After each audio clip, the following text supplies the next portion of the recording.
How I do some weeding of small fonts and reverse weeding. For reference, this is how tiny the font is. Alright, let's make it. I'm making it with permanent adhesive vinyl, so I selected vinyl as my base material, but I'm going to actually add more pressure, and I'll show you why in a minute.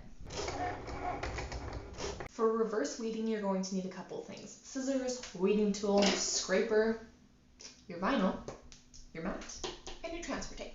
Okay, so I trimmed it down to as much as I could around the lettering. Like I showed you, it's really tiny. Put it on your mat. This is a huge step to weeding vinyl. It's hands-free, you'll see why. Make sure you cut your transfer sheet larger than the entire decal, including the background. I'm going to go ahead and peel up the clear part and stick it directly on there. You could go ahead of time and just pull out the middle of the letters. That's a really helpful little one. So I'm taking out the O and part of the R because that's all I have.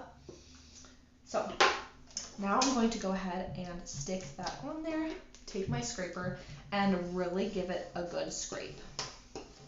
You're also going to flip it over and do the same thing on the back. So give it a good scrape.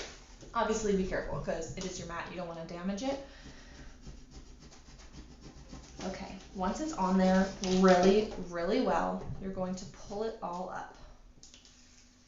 So in my case, it's all coming up like this, but if it's not coming up, pull it up with the paper and then pull the paper backing away from your decal. You can see the entire decal is directly on here. So again, I'm going to stick it down on my mat, but now the transfer sheet is against my mat and the decal is facing me.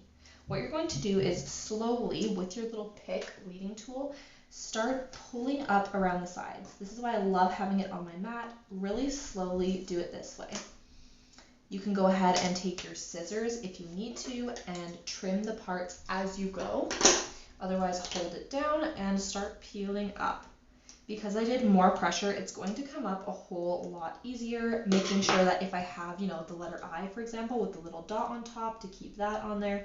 And as you can see, it's pulling up. The other step that really helped is I went in with my scraper tool, gave it a good scrape on either side. See, trim it off, continue. You don't have to pull it all off in one go. I once saw something saying you're not going to win an award if you pull it off all in one go. So don't worry about trimming it if you need to. We're going to pull it all off. And there we go.